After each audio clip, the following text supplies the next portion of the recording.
welcome to That Wrestling Show, the podcast where all pro wrestling matters.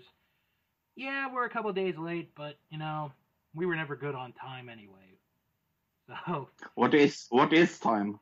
Well, it's a thing that keeps track of everything that goes on in the world, but that's not really important right now. Never ever heard of time. It's probably not real. This week on the show, we are going to talk about the people, and maybe others, who have benefited from this global pandemic that we are still in. Plus, WWE came out with their second quarter numbers. We're going to talk about that. We may talk about the week in wrestling and a whole lot more. Before we get into it, this was something that I wanted to talk about because last week we meaning the world, we lost a great person in Regis Philbin, who passed away at the age of 88 years old. He was 1 month shy of his 89th birthday. A lot of people know him from his talk show that he did for so many years, be it with Kathy Lee Gifford or Kelly Ripa. A lot of people will remember him being the original host of Who Wants to Be a Millionaire here in the United States. He did a lot of things, and he was one of those people that I never heard a bad thing from anybody. But one of the things that Regis did tremendously was he would have wrestlers on his talk show. And he was one of those people who was like with open arms would have wrestlers come on. He credited Classy Freddie Blassie for his career being as big as it was, get it started when he was over in San Diego. The Destroyer was another individual. And then when he came on national TV, he had a lot of the WWF wrestlers on there. He would have some of the WCW wrestlers on there. And if I had to make a comparison, I'm going to go back to someone that you and I both really like, bro.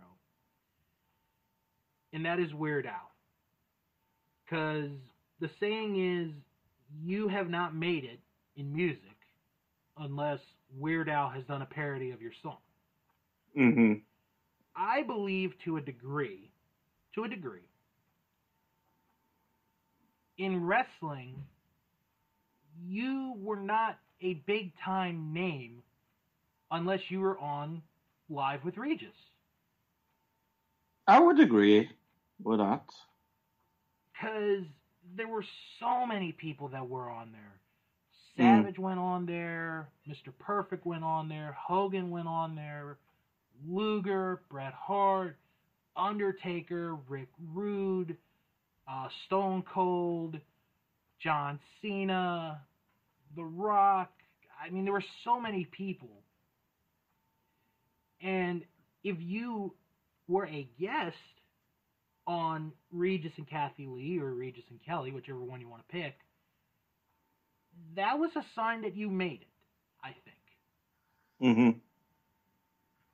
And, of course, Regis was a big part of WrestleMania 7. He was on commentary for the main event of WrestleMania 7 with Hogan and Sergeant Slaughter, which is a big deal because not too many celebrities did commentary for the main event of WrestleMania. The only other one I can think of off the top of my head is Elvira for WrestleMania 2. That's the only other one I can think of.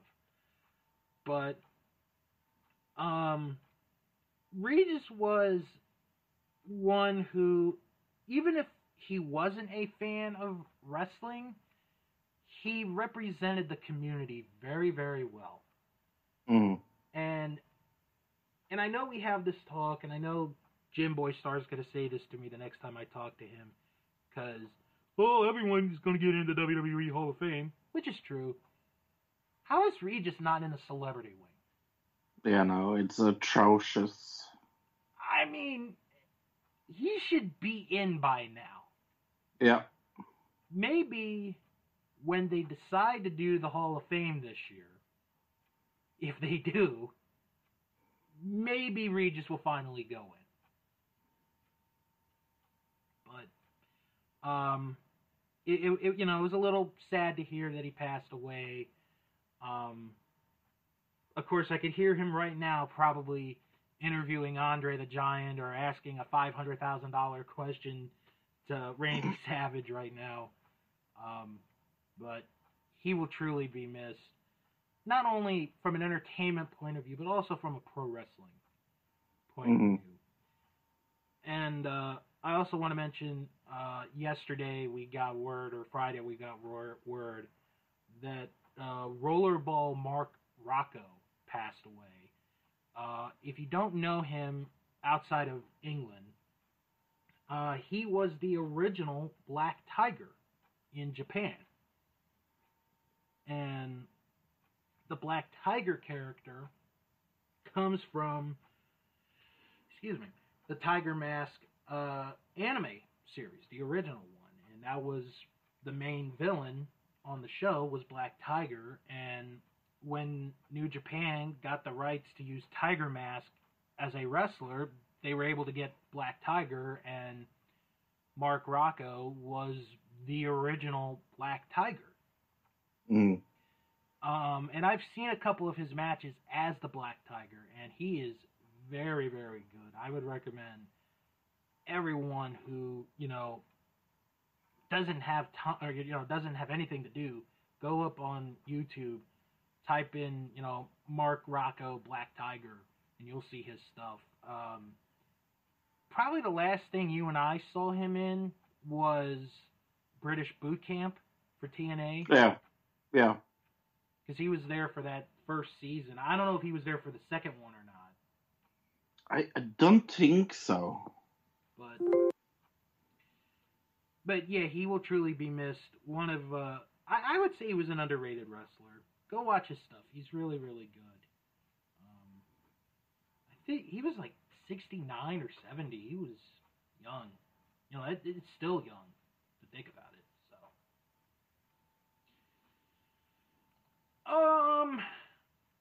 All right, let's get into WWE's second quarter earnings.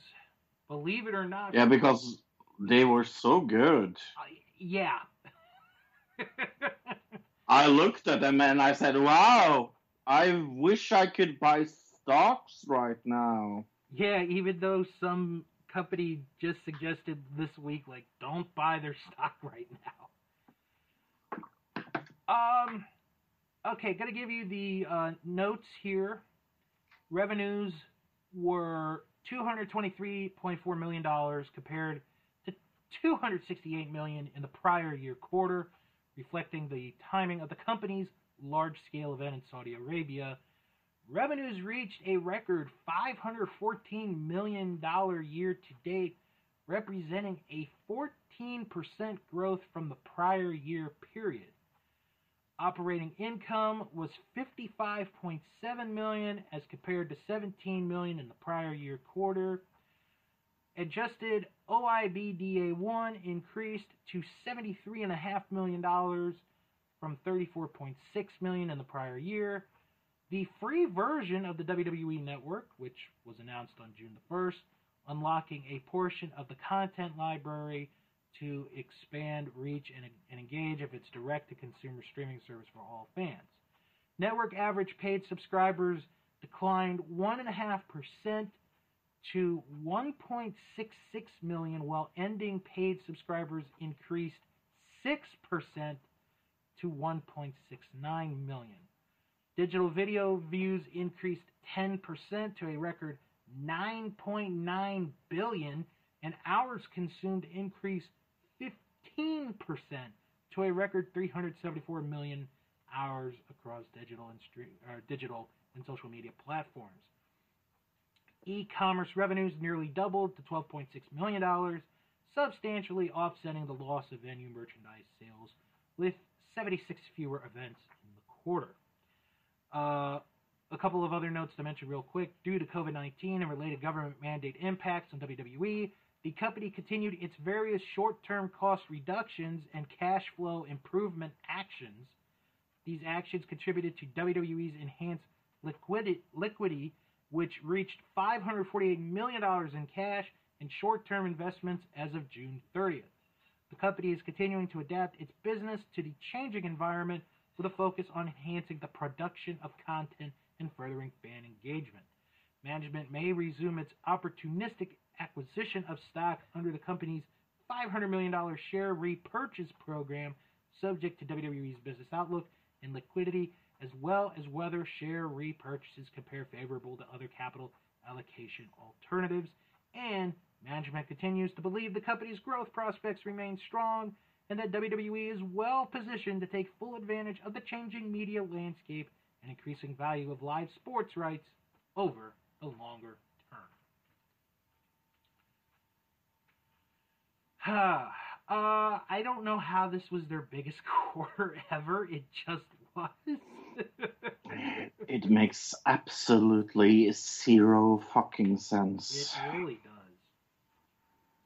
It kind of makes me angry because it's like they are going to look at this and say, "Oh, look at us! We're so great. We can continue on what we're doing right now." I mean,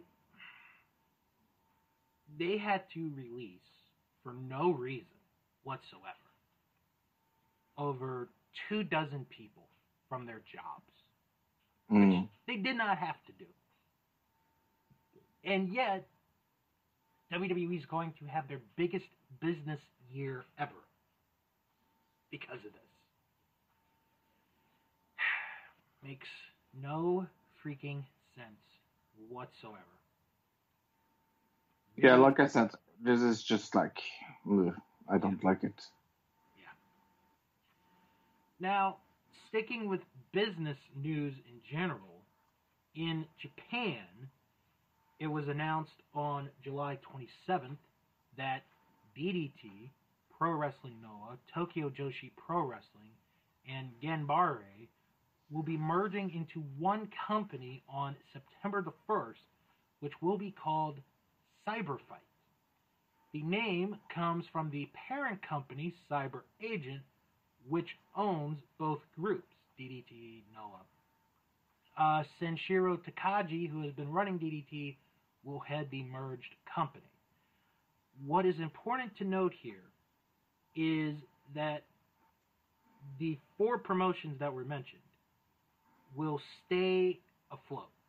So DDT will stay DDT, Noah will stay Noah, Tokyo Joshi will stay Tokyo Joshi, and Ganbare will stay Ganbare. But it's very good news. I feel like this is very, very good news. Mm-hmm. Oh, I would agree with that. Obviously, none of these promotions are close to being the number one, which is New Japan. And they've got young talent, and I think merging them along with the streaming service that DDT has, which also has Pro Wrestling Noah content on there, is going to help this. And I'm not going to say that they're going to right away be like the number 2 in Japan. I think it's going to take a while because, something like this just doesn't come together and then boom, they're a big threat overnight. It takes a long time. I would agree. So we'll have to see how this works. I think it's going to work well. No one's losing jobs, which is a big plus, especially during this time. Japan hasn't really been affected as of late with COVID-19.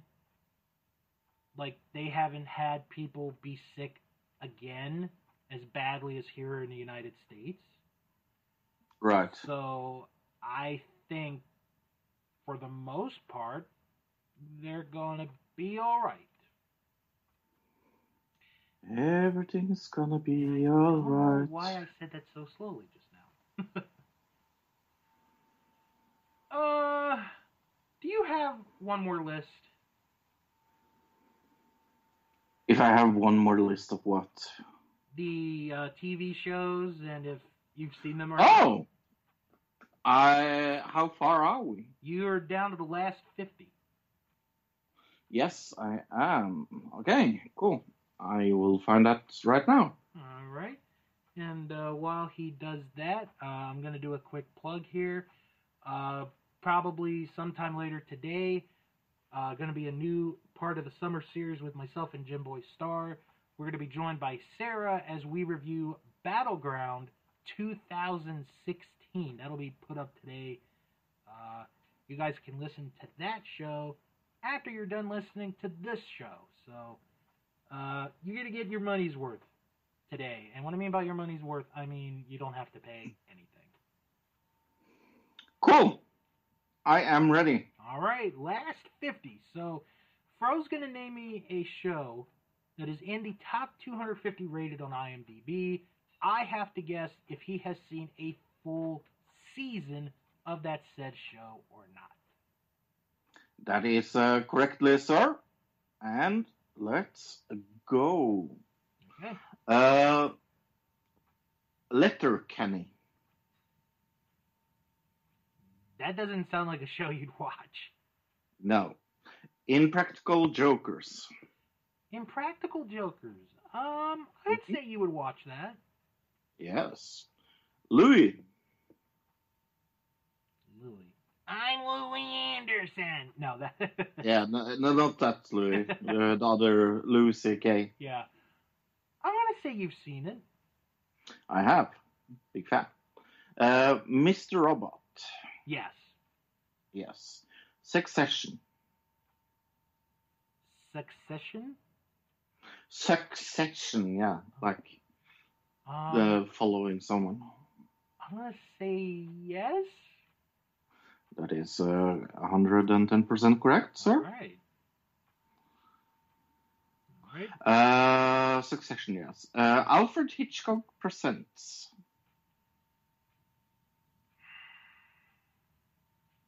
This is a tough one, actually.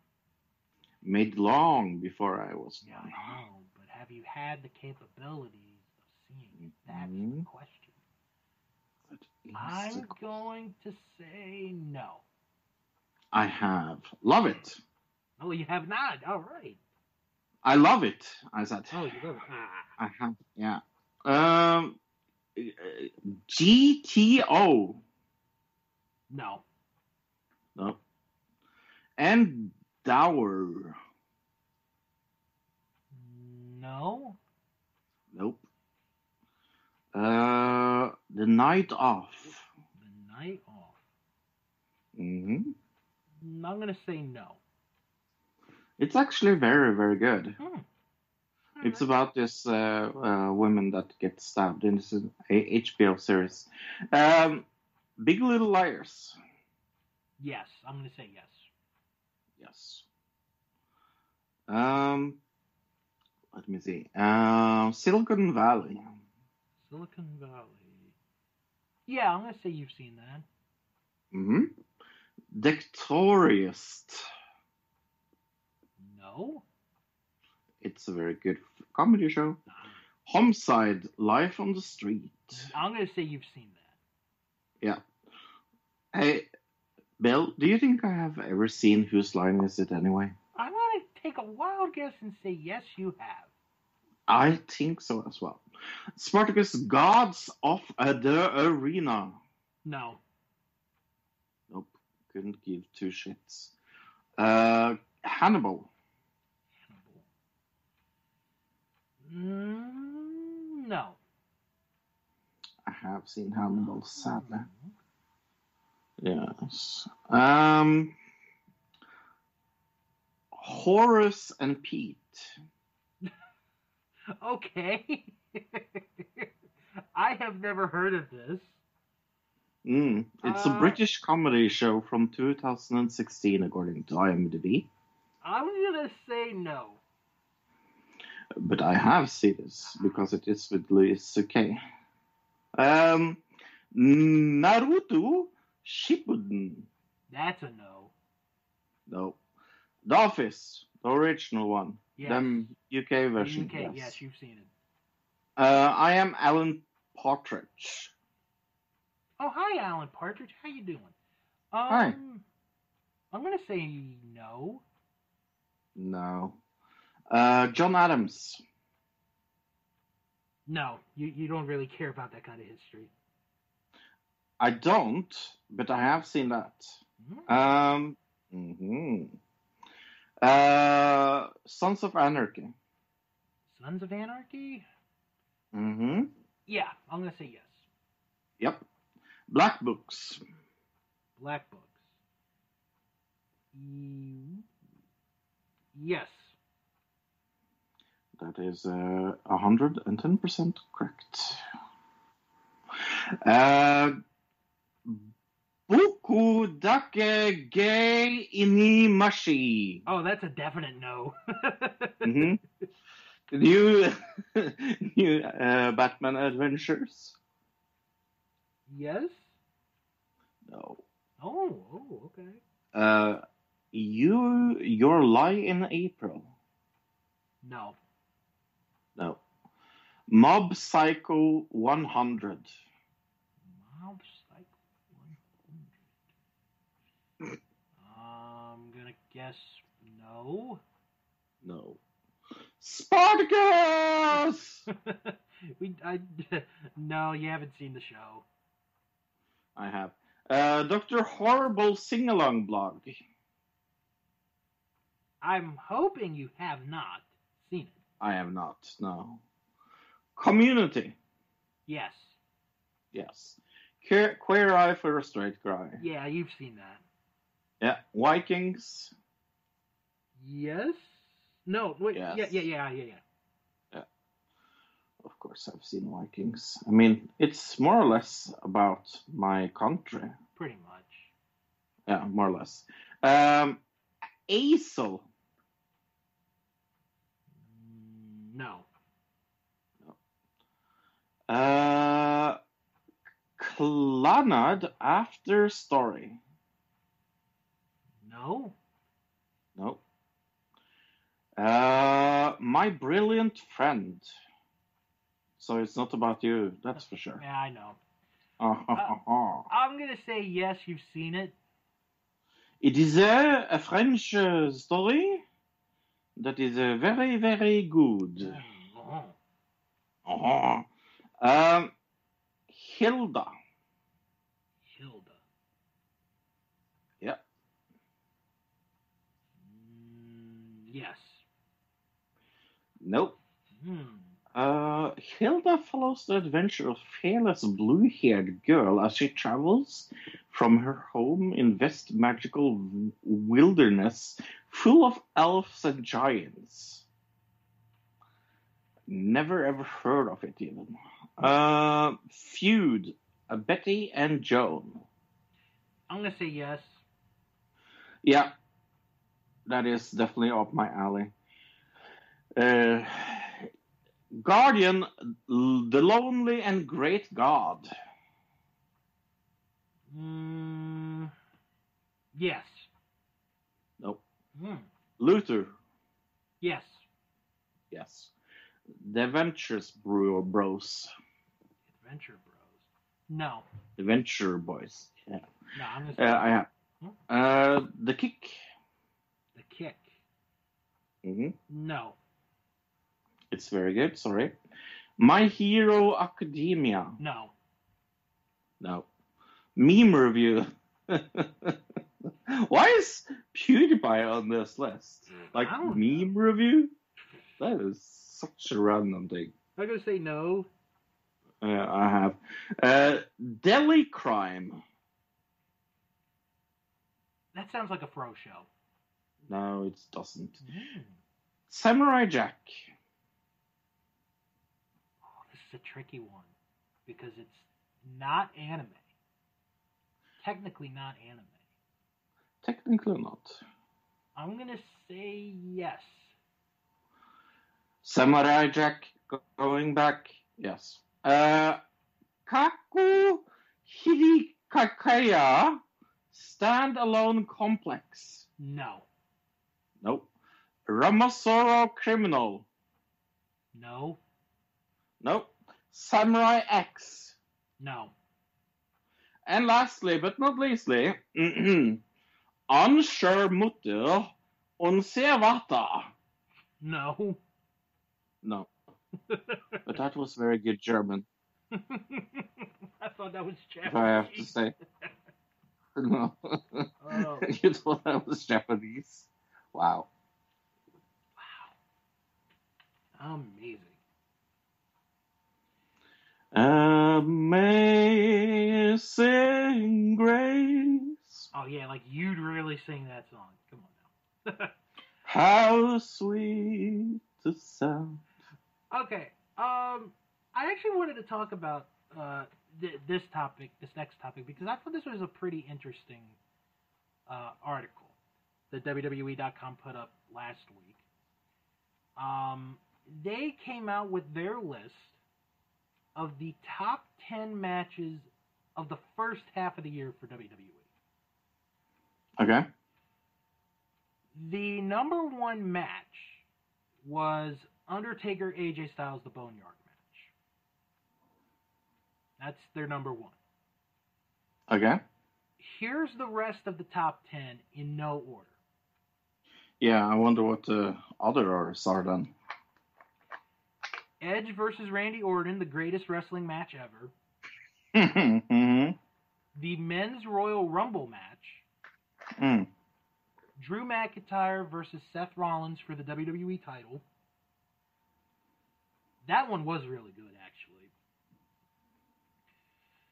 Rhea Ripley versus Charlotte from WrestleMania. The men's and women's Money in the Bank ladder match. Daniel Bryan versus AJ Styles for the Intercontinental title. Keith Lee versus Adam Cole, winner take all. Charlotte Flair, Rhea Ripley, Io Shirai from NXT in Your House. And Matt Riddle versus Timothy Thatcher in the Fight Pit. So, of the 10, which one would you pick as the match of the year for WWE so far?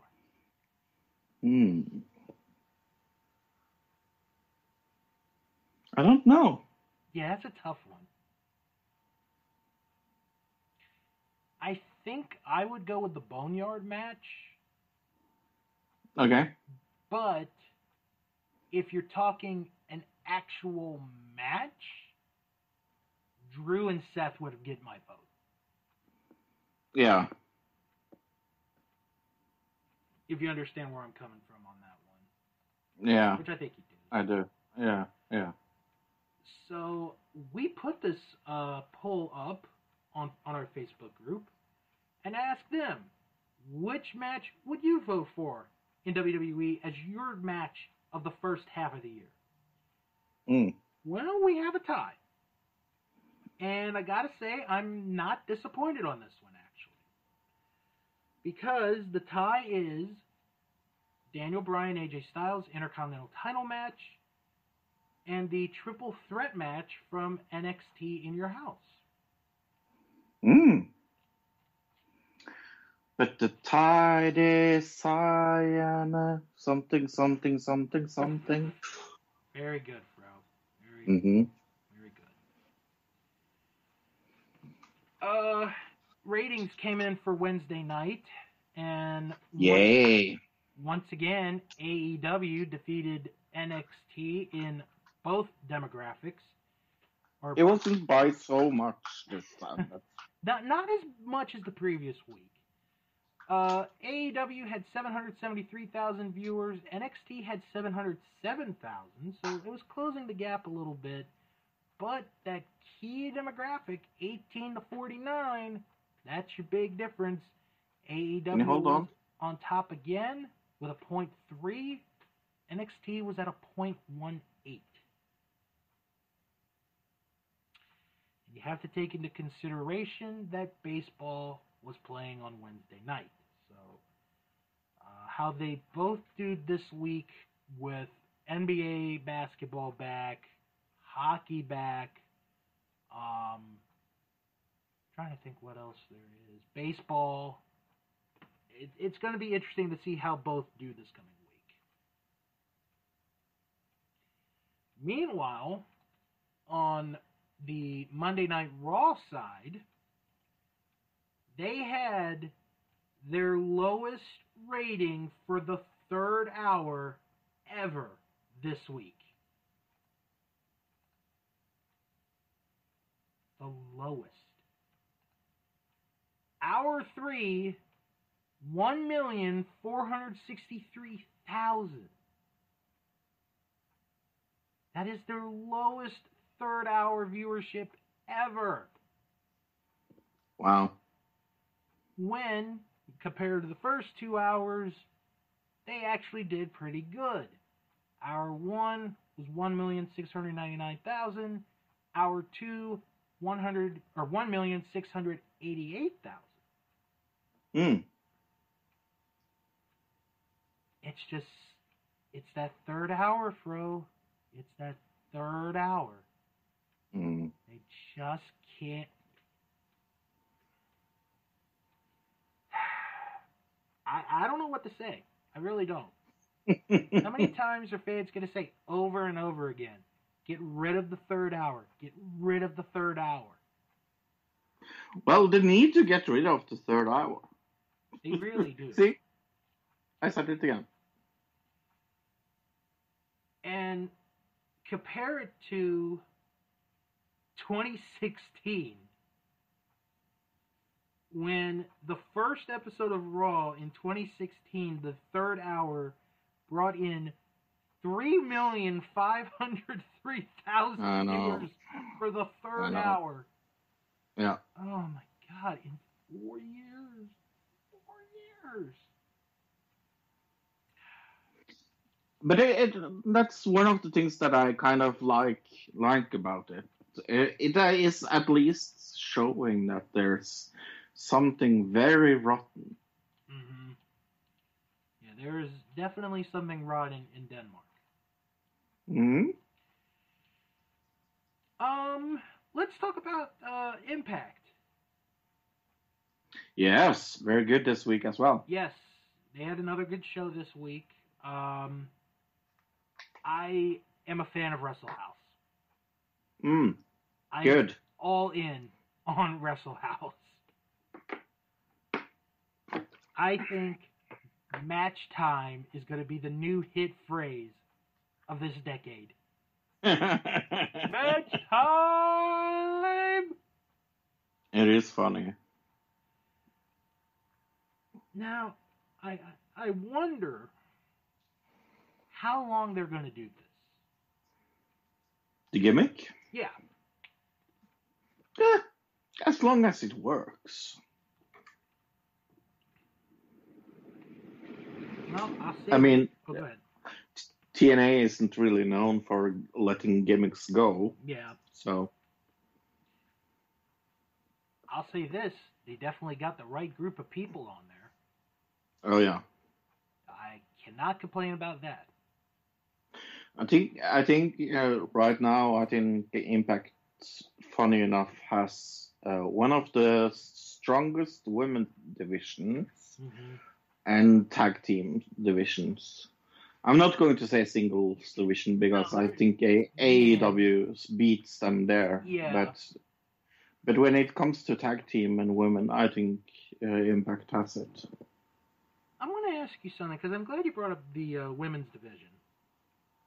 Because there's been rumors, and these are only rumors, that maybe not thinking of changing the name Knockouts Division. Yeah. How do you feel about that? I'm okay with that. I mean, it is a little passé, I guess. I mean, as long as they don't change it to something stupid, I'm okay by changing it. Right. A name is just a name. Yeah, I understand. But I guess, like, with... It depends what they want to change to. Mm-hmm. That is if they decide to do it. Because they might do it, they might not do it. So, I don't know. I guess for me, because, like, I read quotes where, like, Gail Kim is like, yeah, we should keep it Knockouts Division, and a couple other former female wrestlers have said the same thing. I mean, if the women are fine with it, then I'm fine with it. If they want to change it, then I'm fine with that as well. Yeah. I'm not going to be as nearly upset or disappointed about it. So, it's not like when WWE changed it. Oh, man. I remember people were saying about they did the the Ruthless Aggression documentary, which I haven't seen yet. They're like, World Wrestling Federation just decided to change its name to WWE. Bullshit! Mm-hmm. Oh my god, that was terrible. And speaking of terrible, the lowlight of Impact this week. Well, actually, it wasn't really a lowlight because it ended up being funny for me. Was Katie Forbes. I liked it. I actually liked the segment, even though I cannot stand her. Because she's awful, isn't she? Oh, you can see my pictures for $3.99. And then the way she starts counting, folks. I'm just gonna do a quick dramatization of it. It sounds like a freaking 6-year-old was counting. She goes, "Here we go, 5. Oh, this is such a big moment. 4. Oh, this is gonna be fantastic." And you realize, like, when you're watching it, you're like, 5, 4, 3, 2, 1. 5, 4, 3, 2, 1. 5, 4, 3, 2, 1. Yeah, it's pretty awful. But I did like, how Sami Callihan got him back. I thought that was really good. Yeah, that was fun. So, I might actually be interested in a Sami Callihan RVD storyline. I never thought I would read that. It looks like that's what they're building to, at least. Yeah, but that means I'm going to have to see Katie Forbes every week. I know. Oh, why must you forsake me, oh God? Mm-hmm. Alright. A couple of other quick news. This is Major League Wrestling related news, and this is interesting news, but big news, as they're continuing their distribution. This week, Major League Wrestling announced a distribution agreement with Digital Original Entertainment. Try saying that 5 times fast. Mm-hmm. This streaming service, DOE, which is what we'll call it for now, is set to launch this fall and will be launched on Pluto TV, which is a wonderful streaming service if you don't have that. And it's free. Yeah, it's free. They have like 300 channels, I think, on there, and each one is dedicated to a specific theme. It's actually pretty cool. It's a very weird concept because it's free. Yeah. It's like... It will be available through all internet-connected TV platforms, Android and Apple OS, iPad OS, Android TV, Apple TV, Amazon Fire TV, Roku, PlayStation, Xbox One, Chromecast, and Virgin Media. And And for those that are wondering, Digital Original Entertainment is a 100% black-owned television network operated by CEO Ron Doe Williams. I almost wish you said Ron Paul Perlman. That would be funny. You know, the very black person, Ron Perlman. Exactly. And then also, they announced this week that they have signed a content distribution and sales partnership with Wave.tv, the sports media company for today's fan. The agreement. Oh, so it's not for fans that came in like in the future. It's for today's fans. Or the past.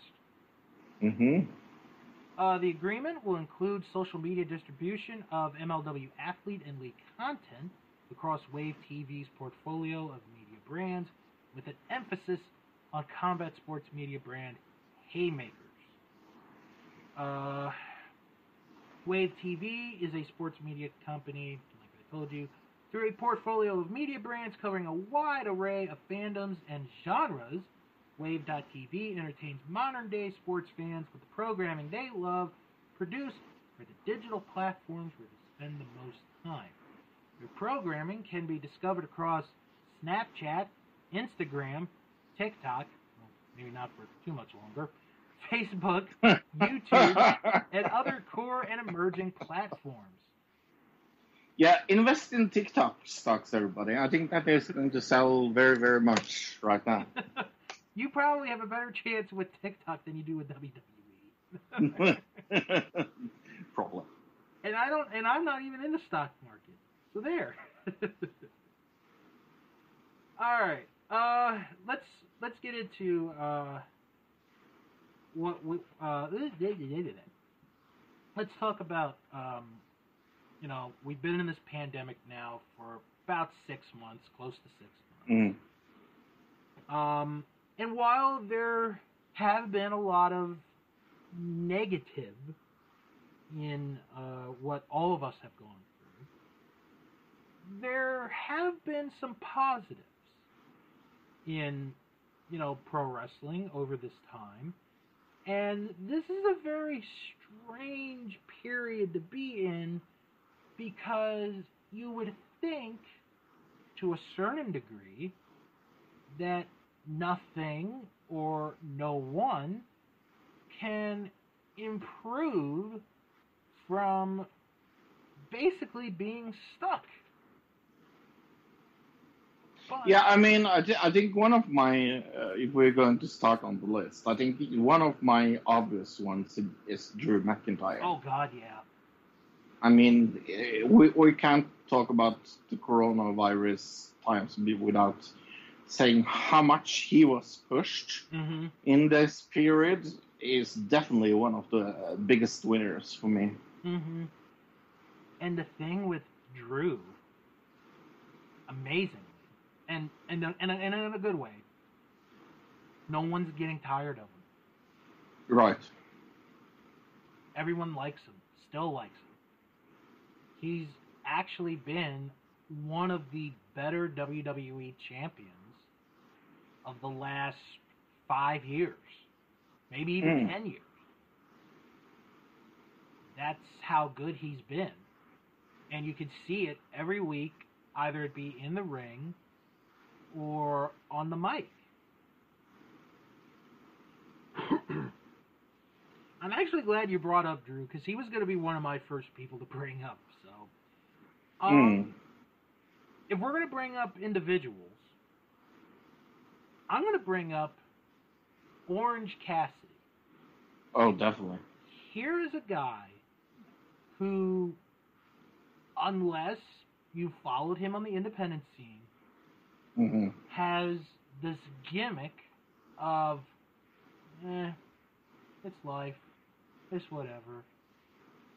And really, before the pandemic began, he was starting to get a little bit of momentum going with them because of the match he had with Pac back in February. which was a really good match. But somewhere along the way, once the pandemic began, and then I think the key move was when they moved back to the amphitheater in Jacksonville. That's when Orange Cassidy started to break out. And he's just become a focal point on the TV show every single week. And rightfully so. I mean, because there's going to be a topic that we'll bring up when we do plugs at the end. And I think Orange is a big part of that topic when we get into it. But Orange Cassidy can wrestle. He can be an unbelievable character. And I really think with this Wednesday's debate coming up, I think he's going to surprise a lot of people with how good he can be on the mic. I agree. Yeah. No, he's very, very funny, and I think that yeah, I think he's one of those that has had a very good use of the Corona time. I would say that. And the thing with him is he's not trying to be funny. That's Right. the thing. Like, some people go out, they try to be funny, and they try too hard. With him, he's just doing it naturally. Definitely, and I also think, yeah, like I said, it is very interesting. I think it's just like, yeah. I definitely think that Impact in all over has had very good draw this Corona period. Not only because they have done extremely smart when it comes to booking, but it's also like they did. I think they did definitely the best when it came to the Corona times. Mm-hmm. I definitely agree with you on that, because if you look back at excuse me, that Chinese food is coming to me. If you look back at the beginning of the year, where Impact Wrestling was, to where they are now, they are now being talked about again. And they're being talked about for all the right reasons. Yeah, well, for the most part. Most parts, yes. I mean, they hit the jackpot on Slammiversary. Oh, definitely. That was the jackpot right there. They have brought people back to watching their show, me included. Mm-hmm. If they continue to do this and continue to be smart about it, within 2 years, they might get a lot of their fans back. Yeah, and I just really, really hope that they don't only go back to old wrestling's trope of getting old guys back. I mean, I'm kind of happy that they have Ken, and I think they have done some good things with him. It will be interesting to see what kind of impact Rhino has there. But I have to. There's especially one star that I think that has come out of this on top, and that is Ace Austin. Yeah. I mean, Ace Austin in Impact is one of the best wrestlers right now. And I think that they have in him what I would at least call the future of wrestling. And I will go that far. And he's not even in his mid-20s. And I mean, look at this women's division. We have Lisa Edwards, we have Diana Peroso, we have Havoc, we have Jordan Grace, we have Katie Forbes, we have Kara Hogan, Kimberly, Kaylee, Susie, Rosemary, Neva, Madison Payne, Sung Yu, Tasha Seltzik, Taya Valkyrie, even though I don't like her, and Tennille Dashwood. And basically, Deanna was gifted to them in a basket. Yeah. Just was dropped at the doorstep, given to them as a present. And she's taken the most of that advantage. And then, like I said when we talked about this, like their women's division, I can find two that I don't especially like. Mm-hmm. That's two. Yeah. If I look into the WWE division, I can find a lot more than two. I mean, it's amazing how they, were like you've always said, and you've always been a defender, that they have the best women's division in wrestling.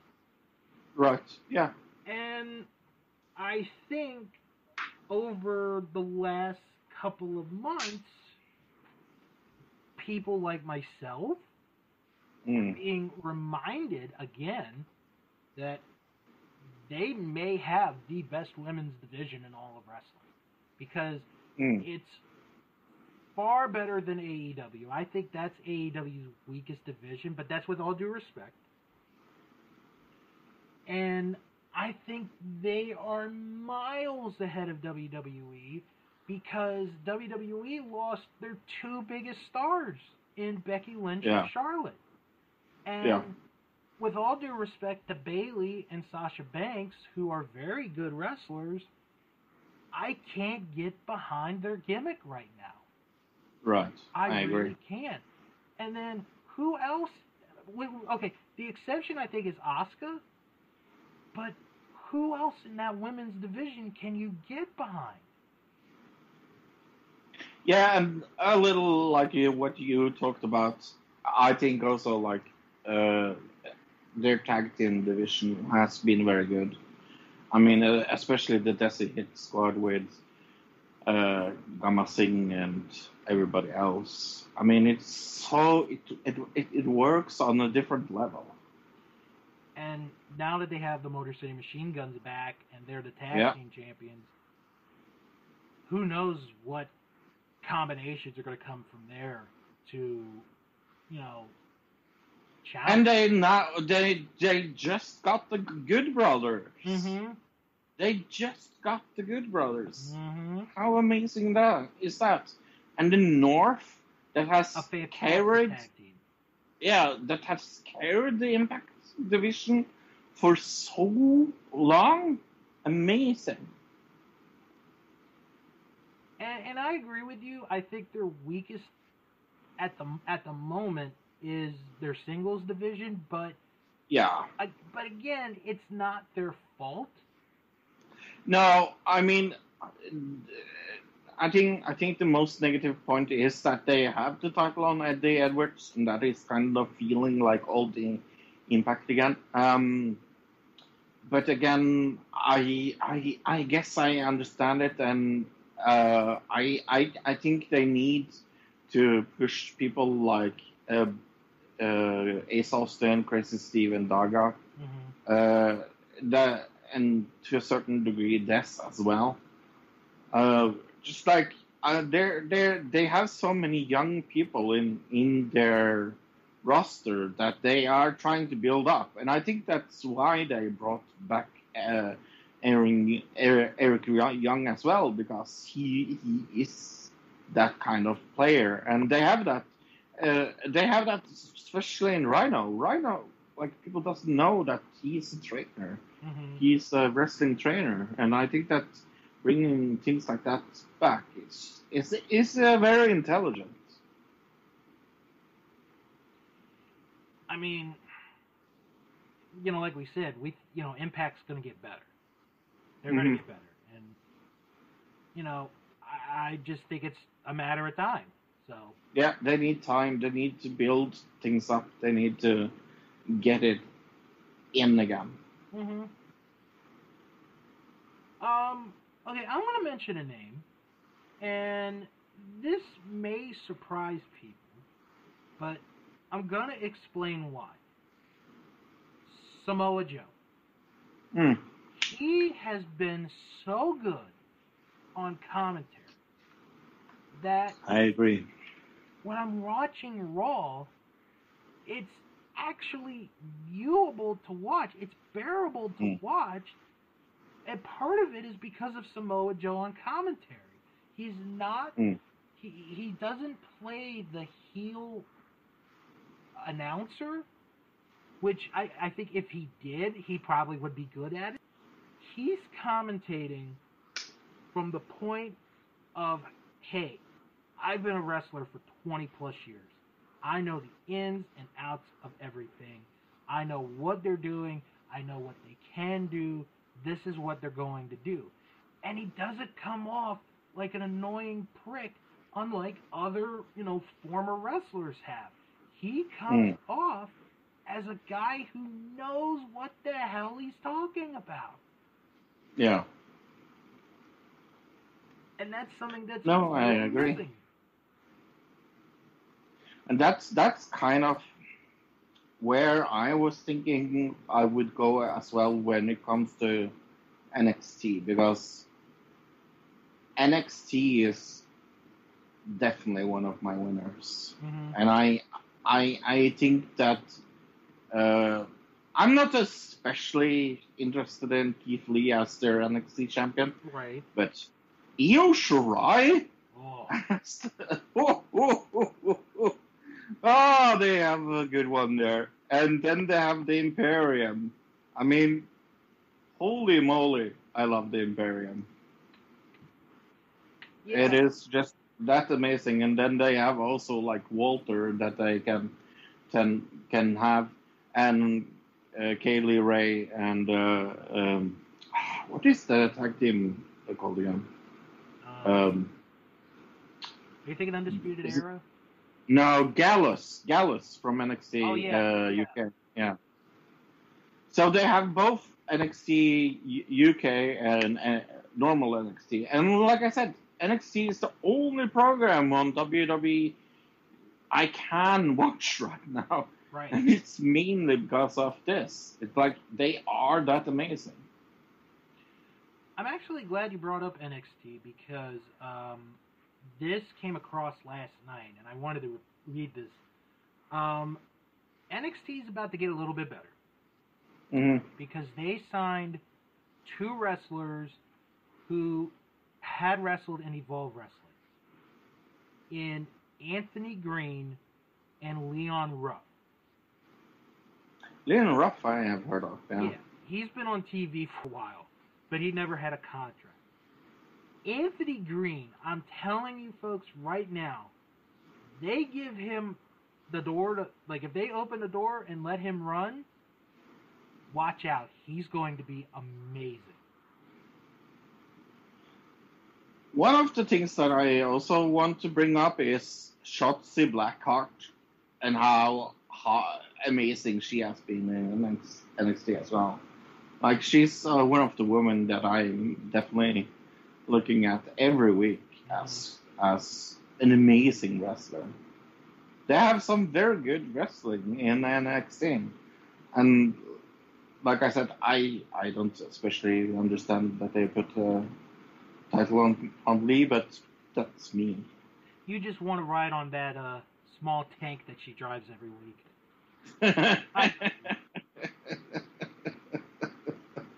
But yeah, no, NXT is definitely one of the winners. All right. I have one, and I think it's an interesting choice, but I'm going to stick with it. The TNT Championship. Oh yeah, definitely. And why I say that is because, yes, Cody did win the belt. We just got to move on from that. He has, for the most part, kept his word. He has defended the title every week or every other week, depending on, like this week he's not going to defend the belt. But he's come out almost on a weekly basis defending the title. And what is so interesting about it is, there are some weeks where you don't know who he's defending against. Like, you have to tune into the show to see who he's defending against. And, yeah, sometimes, it could be hit and miss, but other times it could be a home run. Like a couple weeks ago, him and Eddie Kingston. It was a home run. It was a grand slam. And because of that, Eddie Kingston got a contract with All Elite Wrestling. And what I think the TNT title is doing at this point in time is it's elevating not necessarily the champion, but more of the challenger, more of the people that are getting the shot. There are people that are like, hey, you should watch for this guy. He's going to be something. Sonny Kiss had a good performance a few weeks ago against Cody. Eddie Kingston, like the last few weeks have been really good, have been really entertaining. And the fact that we're not seeing the same person challenge for the belt over and over again, I think is a big deal. And it's fresh, it's different, it's new, and I think in a way the belt makes the wrestler at this point in time.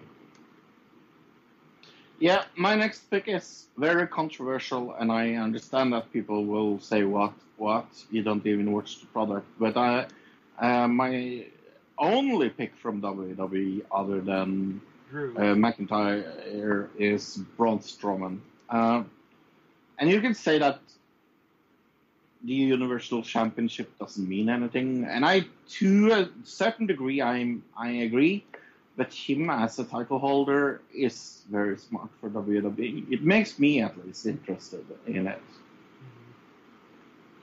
I know that people don't care about the title. Right. I'm gonna go controversial as well. I'm gonna stick with the same promotion. I can't believe I'm saying this, but he actually is one of the winners of this at this time. Randy Orton.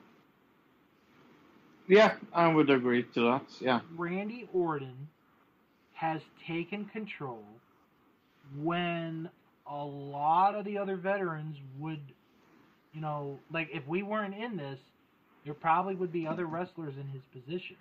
But Randy Orton, love him or hate him, has taken this veteran leadership and has been consistently on TV week in and week out, and has proven to a degree that, hey, you know what? I'm still in the ball game. I'm still with it. You might not like me. You might not care about me. But when it comes time to bringing it, I bring it every week. And he does. Even if we hate him, he still does. Yeah, I don't think that's controversial at all. Do I agree that that's a good thing? No.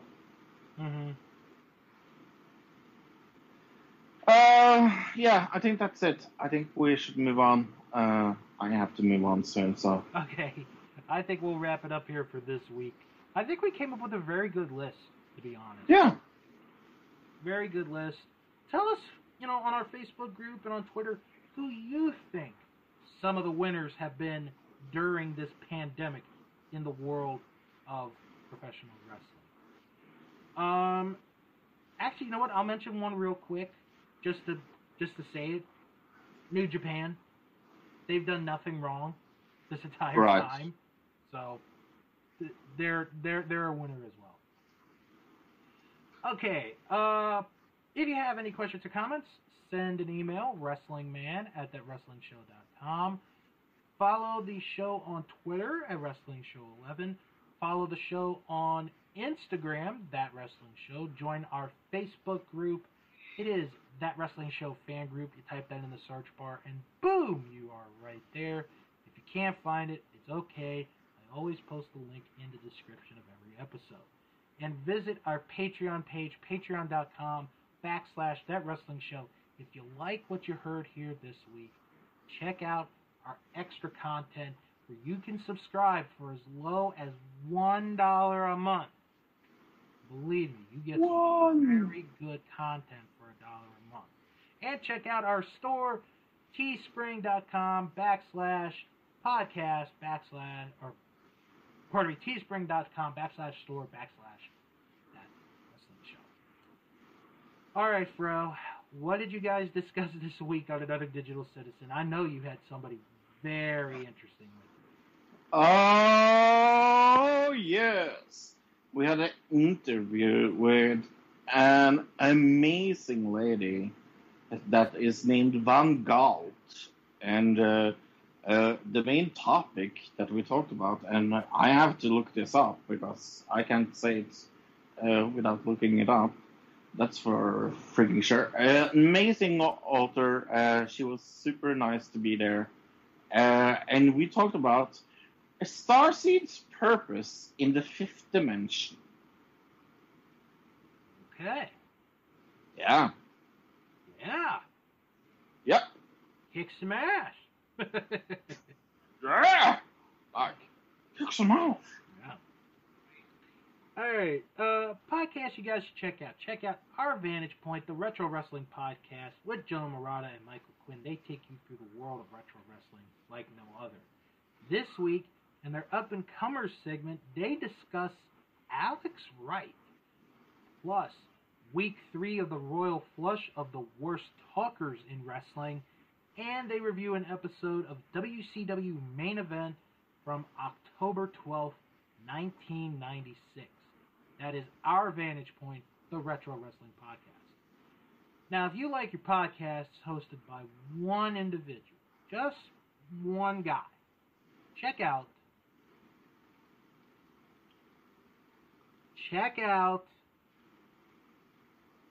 oh, okay, I guess I'm doing it this week.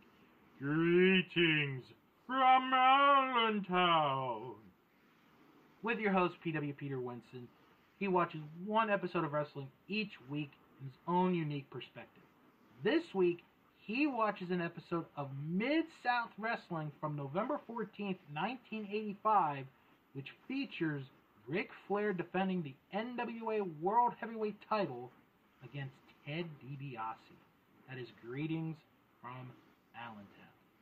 And check out Juice Pro Wrestling, where they combine pro wrestling and heavy metal together.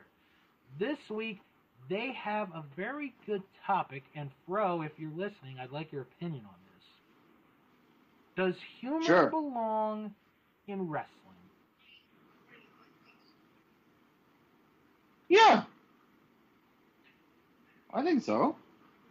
I think it does as well. It just depends on how much humor. Mm-hmm. So check out Juice Pro Wrestling. If you're looking for non-wrestling related podcasts, check out the Best Pick Movie Podcast with Tom, John, and Jess. They watch each and every Academy Award winning Best Picture winner in no particular order. This week, they discuss the Best Picture winner of 1944, Going My Way. Nice. Starring Bing Crosby. I'll read off the nominees for Best Picture, and you tell me if they got it right or not. Okay. So we have Going My Way, Double Indemnity, Gaslight, Since You Went Away, and Wilson. Yeah, I think so. I'm going to have to respectfully disagree with you. I think Double Indemnity is the better movie. Okay. I saw it again last night. It was really good. So yeah, check that out. The Best Pick Movie Podcast. Also, check out Last Stop Penn Station with Carrie Silkin and Ian Riccaboni as we go into life of Ring of Honor representative Carrie Silkin. This week, the episode is entitled Drugs, Virgin, and Rock and Roll. Nice. Sounds like a good family Christian-based episode. You could get the whole family around gathered. It is Last Stop Penn Station. Also, check out The Castle Vault, a chronological deep dive of Disney animated films powered by Disney+. This week, they discuss the 36th picture that is on Disney Vault, or on Disney Plus, I should say, Hercules from 1997. I haven't seen that movie in a long time. I'll have to get a chance to watch it at some point. Check that out. And again, another plug. It'll be up today. Myself, Jim, and Sarah, we continue the summer series as we review WWE Battleground 2016. Nice. All right. That's going to do it here. We don't have anything planned as of now for next week. So we'll be back on Friday, hopefully, if we can get our connections together. And we hope you enjoyed this week's episode, and we hope you guys come back for another episode of That Wrestling Show, the podcast where all pro wrestling matters. And until next time, Wrestle on Match Time!